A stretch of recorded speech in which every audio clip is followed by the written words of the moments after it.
Today we're going to talk about cervical disc arthroplasty and surgeon reluctance to adopt the technology. I'm Mark Mikhael. I'm an orthopedic spine surgeon from Chicago, Illinois with the Illinois Bone and Joint Institute. I'd like to introduce our panel today. I'll start over here. Yeah. My name is Christopher Wolf. I'm here at the in Santa Monica at the Curl and Jobe Institute, and I am an orthopedic spine surgeon as well. Hello, my name is Shamie. I'm a spine surgeon at UCLA, and I have the pleasure of being here with you today. I'm Ferrara, and I am an engineer, and I reside in North Carolina, and my company is Orthokinetic Technologies. Well, thank you all for joining the panel today.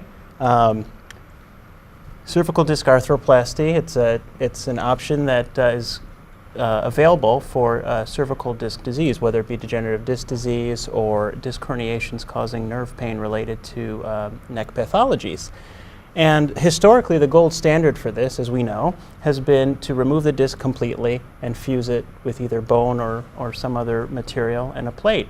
The problems that have come up with this technique is that years later it has posed a difficulty with adjacent segment stress redistribution, and patients have been getting what we call adjacent segment disease, and they've been having reoperations to address those issues.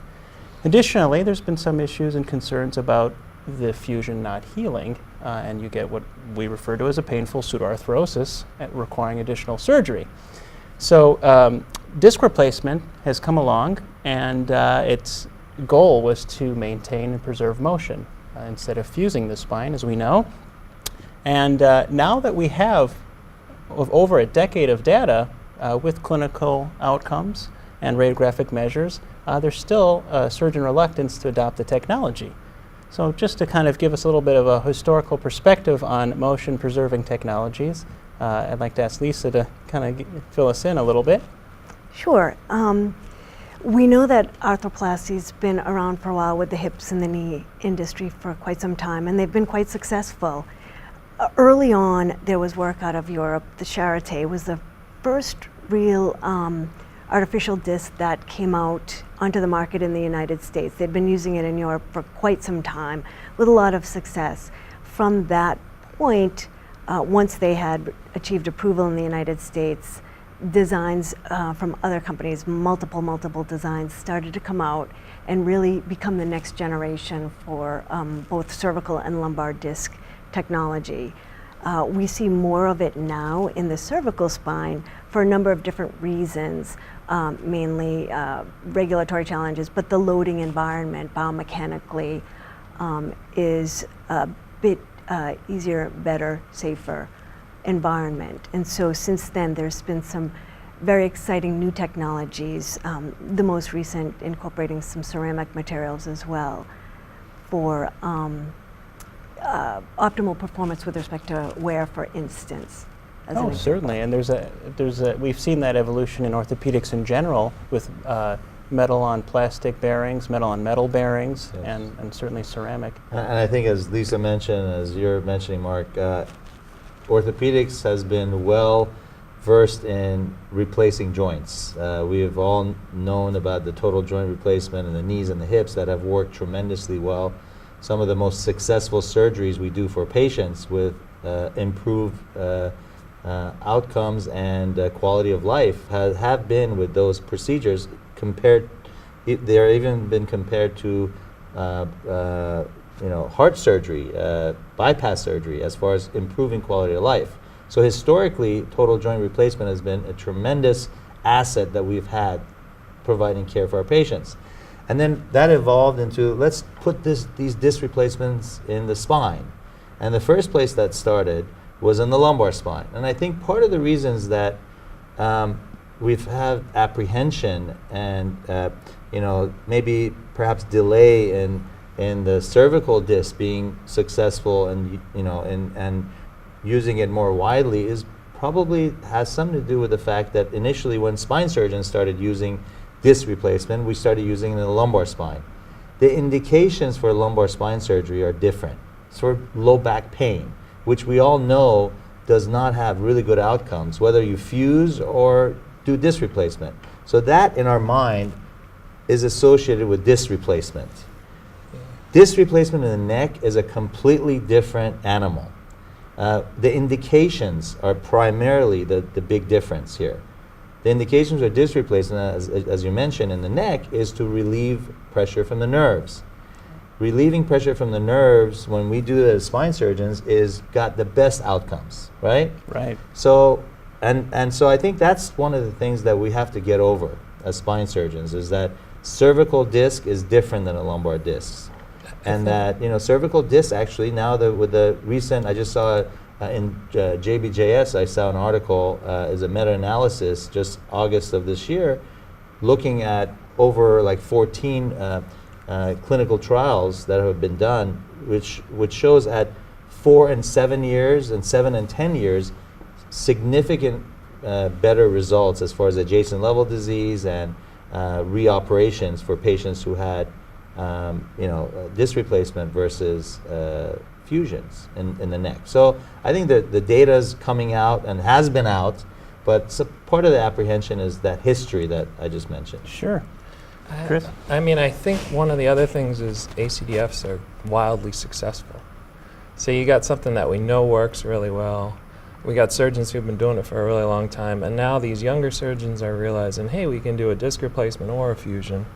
And now we're starting to see new studies that show it's probably not equal, it's probably actually better in a lot of respects. And I think that information is what needs to get out a little more widely. Yeah.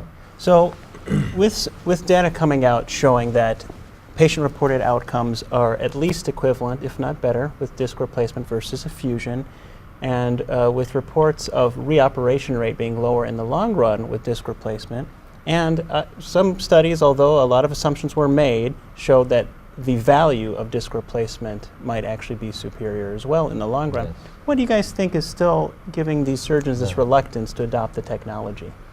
Well, as we all know, during training, we are trained by older surgeons, perhaps, who are, as surgeons, when something works really well for us, like Chris mentioned, ACDFs work amazingly well.